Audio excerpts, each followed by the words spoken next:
Hello students, how are you all? I hope you are going through the videos that are being uploaded for you and giving equal importance to all the subjects. So in our last week's class, we had started with unit number 12, Two Gentlemen of Verona. So in our last class, I have given you introduction to the lesson, like what the lesson is about. Then even we read about the author of the lesson, Archibald Cronin.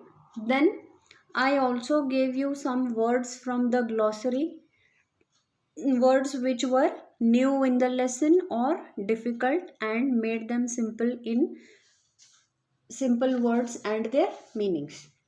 So in this class, let us actually start reading the lesson. I hope all of you have the textbook with you. So please open your textbook to page number 101. So we are going to actually start reading the lesson, unit number 12, Two Gentlemen of Verona.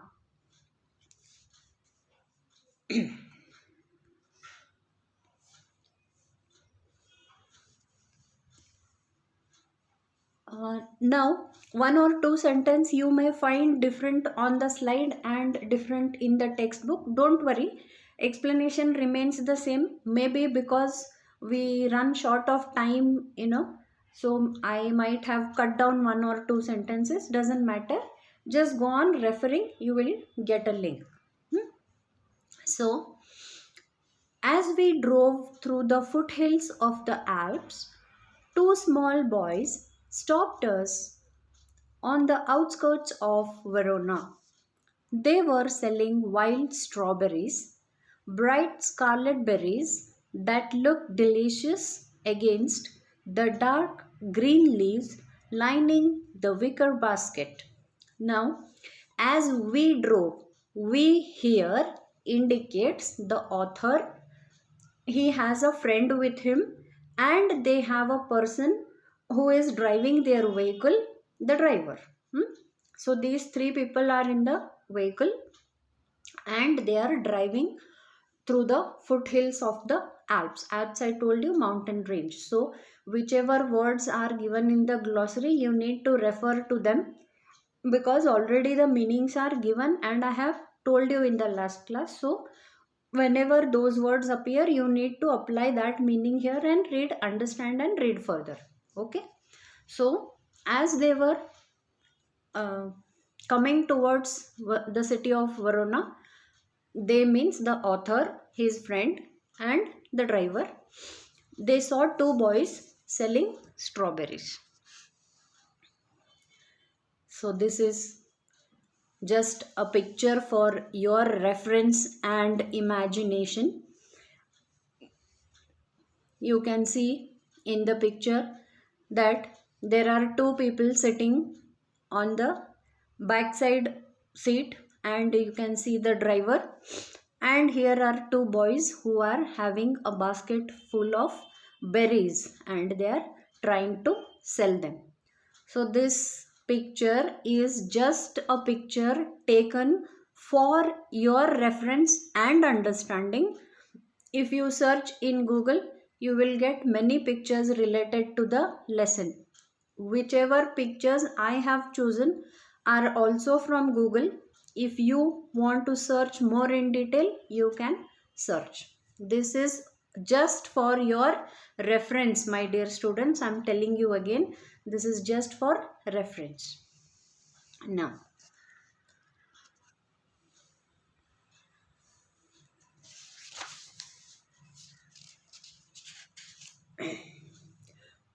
while driving through the foothills of the Alps to Verona, the narrator was stopped by two small boys selling wild strawberries. So, actually, in the lesson, also you have the same thing. I have, put it in complex sentences, just like a summary. Okay.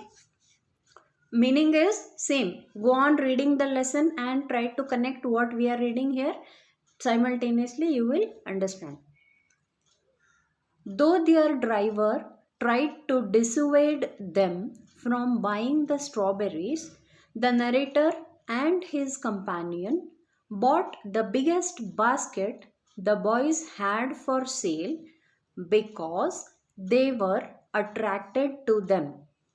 See, on page number 102, you are getting that sentence. Don't buy, warned Luigi, our cautious driver. You will get fruit much better in Verona. This is the dialogue format, and here on the slide you can see it's summary format. So meaning is the same. Don't get confused. It is the same lesson I am reading. I'm just putting it in other way, in a summary type. Okay.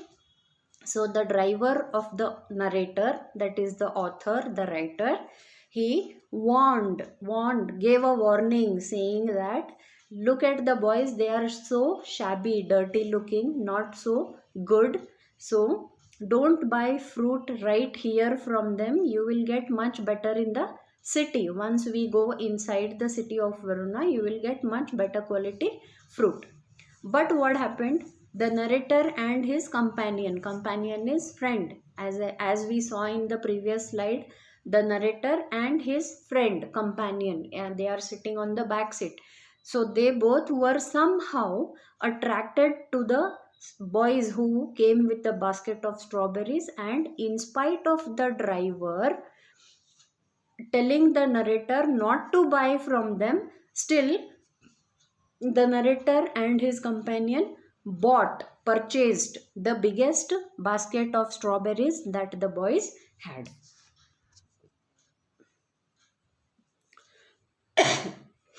Excuse me. The boys were dressed shabbily in old clothes that were too large for them. The two were dark skinned and thin, with a tangled hair and dark eyes, which had a serious expression. So this is the expression, the sorry, description of the boys, how the boys appeared. See, the boys were not very, healthy, good looking, pleasant looking. They seemed to be somewhat wearing, clothes which were much more bigger for them. Sometimes when you wear clothes which are not fitting of your own size, they look something odd, you don't look very pretty and people don't appreciate, you know we generally don't wear which is of clothes which are not of our size. So we exactly measure and then we want this size, that size. So like that, the what clothes the boys were wearing were not of their size. They were much larger clothes than they needed. They too were very small, and they were very having dark complexion, and they were very thin, pale, weak looking, not very clean, shabby, sort of unpleasant, not good to look at. That is why the driver said, look at the boys how they are, see, don't buy from them. That is what he had said. Then Verona is a lovely city, rich in history, with quite medieval streets and splendid buildings of an exquisite pale honey color.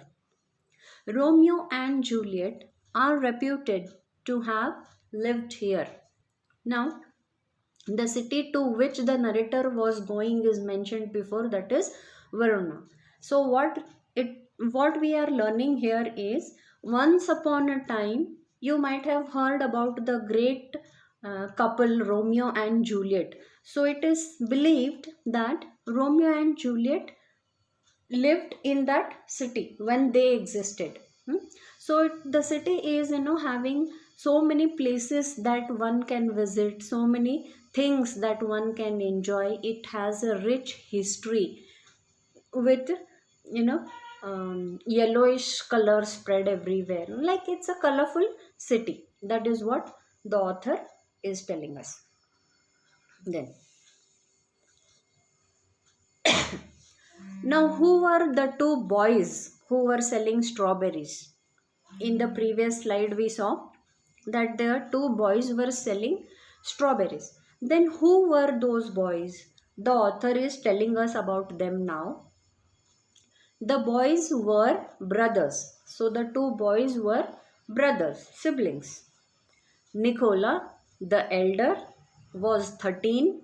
13 means 13 years of age, 13 years old, and Jacopo, the younger one, was nearly 12.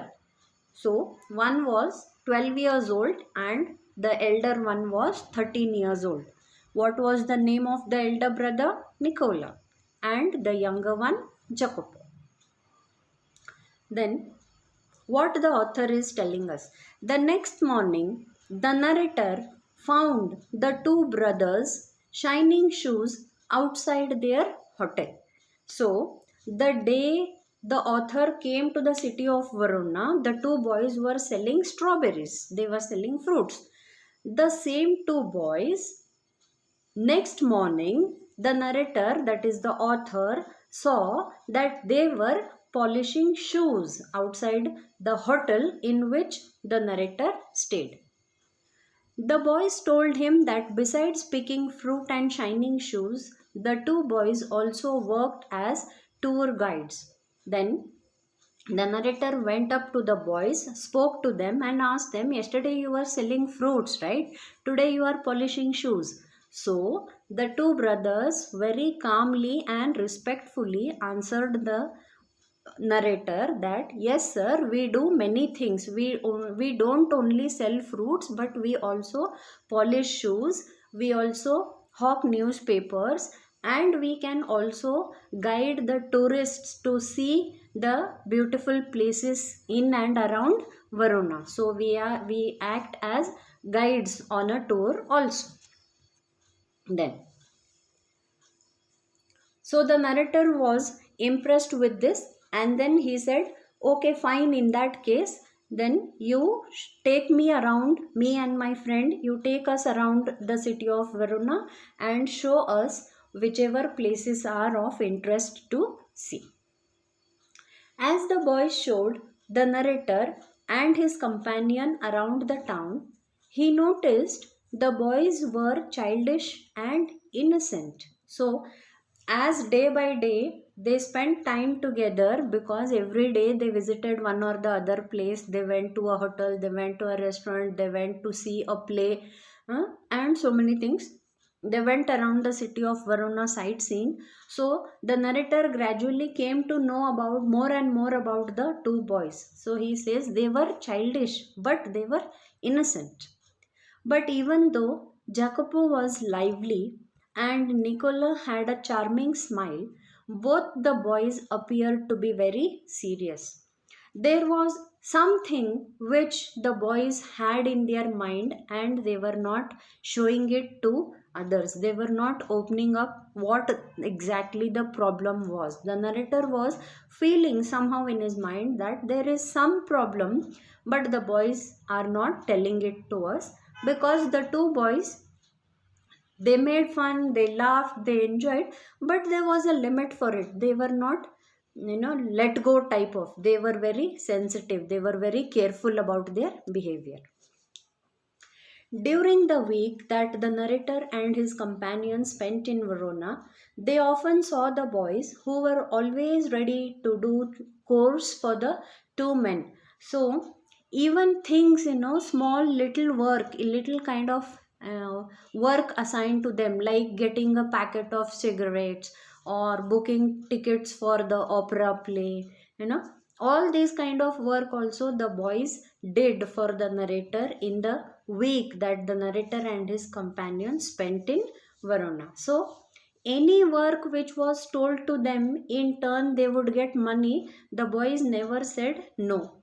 They did not refuse to do any kind of physical work. They said yes, and they did the work and in turn earned some money. It shows that the two boys were, extremely hard working. That is what impressed the narrator. We do many things, sir, Nicola answered seriously. So here is one conversation. He glanced at us hopefully.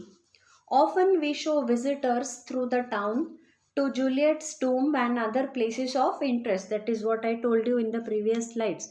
So, all right, I smiled. You take us along. So, the narrator went along sightseeing with the two boys. As we made the rounds, my interest was again provoked by their remarkable demeanor. Demeanor word has already come in the glossary. Please refer to the meaning.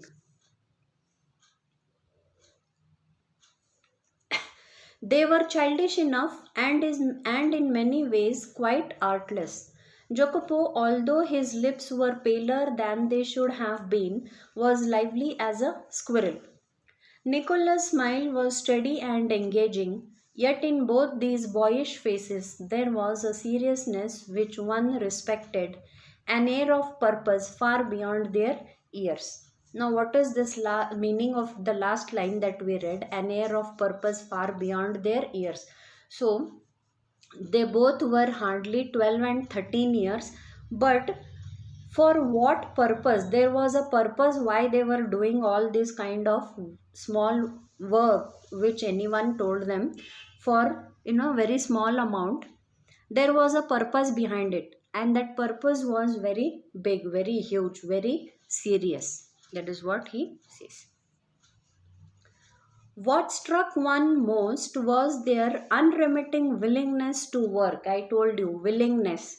Always ready to do any work that was assigned to them. The two boys were always ready to do work.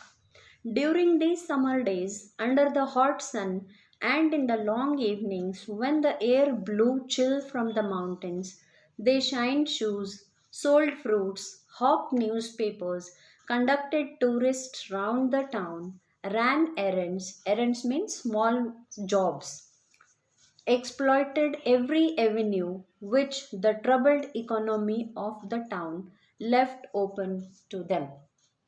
As I told you before also, they did so many type of works. They not only sold fruits, they also did shoe polish, they also sold newspapers, they also took the tourists around the city, sightseeing, and earned some money, and any other small work in turn of which they would get some money.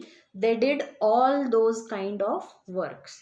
So whatever work was assigned to them, and if it was ethical, right, they thought they would do it. That is how the boys impressed the narrator. So we stop here on page number 103, second paragraph. So in our next class, we will continue reading from page number 103, third paragraph. Till then, those who have the textbooks, please keep reading the lessons and also keep seeing the videos. Take care of yourselves. Bye.